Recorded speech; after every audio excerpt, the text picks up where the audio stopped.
नमस्कार, आप देख रहे हैं जौनपुर टुडे और मैं हूं शुभम अग्रहरी। साथियों, जैसा आप सभी को पता है कि तिरुपति बालाजी मंदिर को लेकर देश में एक विवाद छिड़ा हुआ है और विवाद इस बात के लिए छिड़ा हुआ है कि तिरुपति बालाजी मंदिर के ऊपर अब इस बात का आरोप लग रहा है कि तिरुपति बालाजी मंदिर कमेटी के द्वारा भगवान जी को भोग लगाने के लिए जो प्रसाद तैयार किया जाता था या फिर भक्तों में बांटने के लिए जो प्रसाद तैयार किया जाता था उसमें मिलावट किया जाता था। और मिलावट कोई छोटा मोटा नहीं बल्कि घी की जगह जानवर की चर्बी मिलाए जाने की बात सामने आ रही है, मछली का तेल मिलाए जाने का बात सामने आ रहा है। और इस मिलावट की यह पुष्टि भी हो चुकी है कि इस बात में पूरी सच्चाई है कि तिरुपति बालाजी मंदिर में जो प्रसाद बनाया जाता था उसमें मिलावट होता था। उसमें जो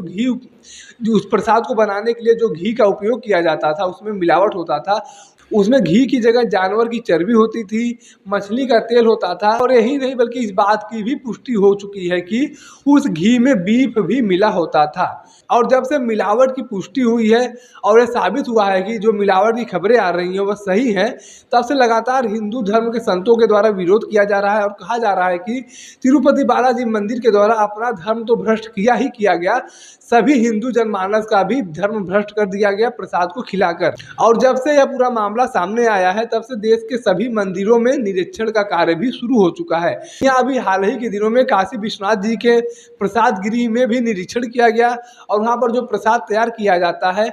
उस प्रसाद के सभी सामग्री का सैंपल लेकर जांच के लिए भेज दिया गया है और पूरी औचक निरीक्षण किया गया है, साफ सफाई के जायजा लिया गया है और तमाम तरह के निर्देश दिए गए हैं कि यहाँ पर किसी प्रकार का मिलावट नहीं होना चाहिए। और इसी कड़ी में अयोध्या से लेकर मथुरा वृंदावन तक के सभी मंदिरों में जो प्रसाद तैयार किए जाते हैं उसकी जाँच कराए जाने की बात सामने आ रही है। सभी प्रमुख मंदिरों में जो प्रसाद गृह है जहाँ पर प्रसाद तैयार किया जाता है, प्रसाद में उपयोग किए जाने वाले सभी सामग्रियों की जांच करने की बात सामने आ रही है। और अब खबर आ रही है कि लखनऊ के मनकामेश्वर महादेव मंदिर के द्वारा श्रद्धालुओं को इस बात का आदेश दिया गया है या निर्देश दिया गया है कि मंदिर में दर्शन करने वाले श्रद्धालु के द्वारा बाहर से किसी प्रसाद का सामग्री नहीं लाया जाएगा, क्योंकि बाहर की सामग्रियों में मिलावट का अंदेशा हो सकता है। तो ऐसे में यहाँ पर एक सवाल ये खड़ा होता है कि मंदिर कमेटी के द्वारा जो निर्देश दिया गया है कि बाहर की सामग्री मंदिर में दर्शन करने वाले श्रद्धालु लेकर नहीं आएंगे, प्रसाद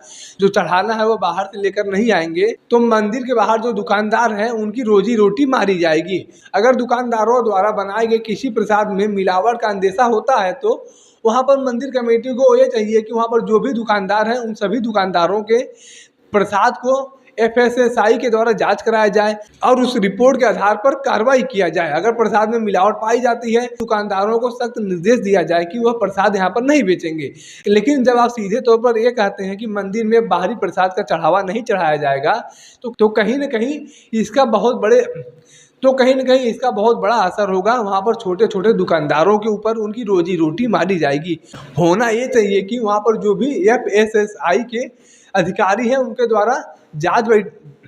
द्वारा सभी प्रसादों का जांच किया जाए, सैंपल लिया जाए और जांच के आधार पर कार्रवाई किया जाए। लेकिन मंदिर कमेटी के द्वारा सीधे तौर पर फरमान जारी किया गया है कि मंदिर में बाहरी प्रसाद का चढ़ावा नहीं चढ़ेगा। वैसे में इस मामले को लेकर आप अपनी क्या राय रखते हैं, कमेंट करके जरूर बताएं। अगर वीडियो को फेसबुक पर देख रहे हैं तो पेज को फॉलो करें, यूट्यूब पर देख रहे हैं तो चैनल को सब्सक्राइब करना ना भूलें। धन्यवाद।